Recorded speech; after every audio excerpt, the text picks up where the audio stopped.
Today, I'm getting straight to the point with regards to what I think is going to happen.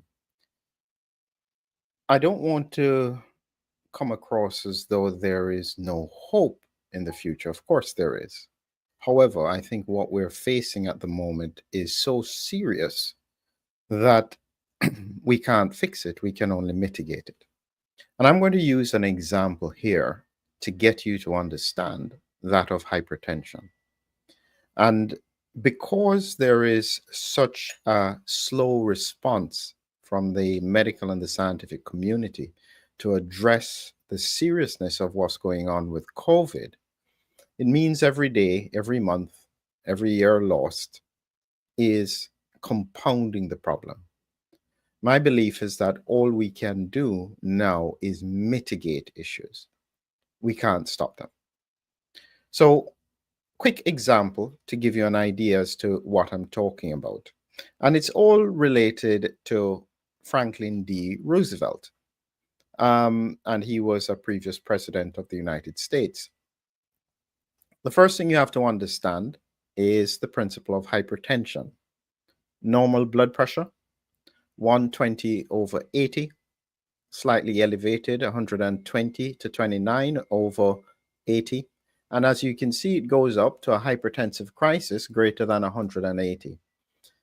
Now, most people have a good understanding about hypertension. And if they're hypertensive, what I usually encourage people to remember is that your blood pressure is your responsibility. And as such, in the description, there is a link to a free hypertension course around COVID, where you can also download a free PDF with regards to monitoring your numbers and understanding the basics of what you have to do, because this is so important. However, this is now where the facts and the science is beyond anybody's opinion. So here are the facts, and I'm going to use Franklin D. Roosevelt to help you to understand what I'm talking about. Franklin D. Roosevelt was having his blood pressure monitored, but at that time we didn't really know much about hypertension. And so you can see in 1937, his blood pressure was 188 over 105.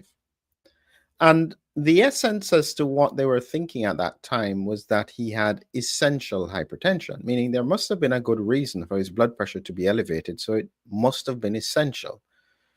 And it wasn't until they started to see the longer term outcomes around hypertension that they realized that this was a problem, which is why hypertension is still a silent problem.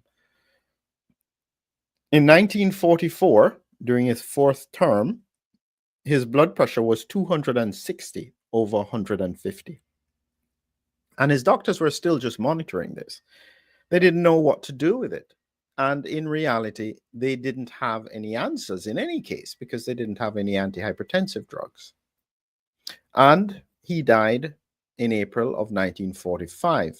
And you can see here that he complained of a severe headache, lost consciousness, and died within hours. And he had a massive cerebral hemorrhage, classic complication of untreated hypertension.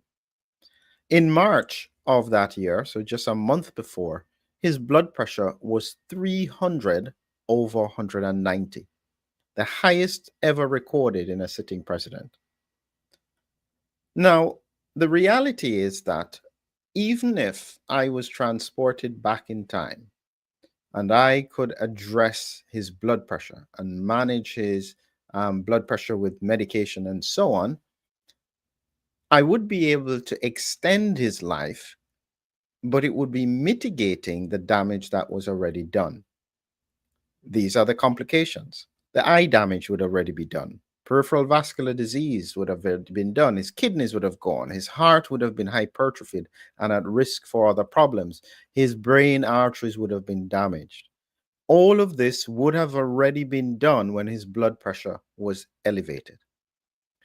This is exactly the same that we have at the moment with regards to COVID. It is a silent crisis. The virus is still circulating. A lot of people are underestimating it, hoping it will go away. But every time it goes around, it's doing more damage.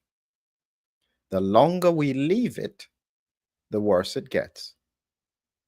That's the catastrophe. At this point, the only hope we can do is to mitigate it. And every month that passes, more people are damaged permanently. They just don't know it yet. That's our problem. People will underestimate what happens with this virus.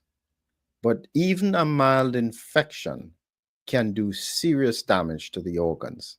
And I'm telling you this because I see how it works. Don't underestimate this. Protect your health.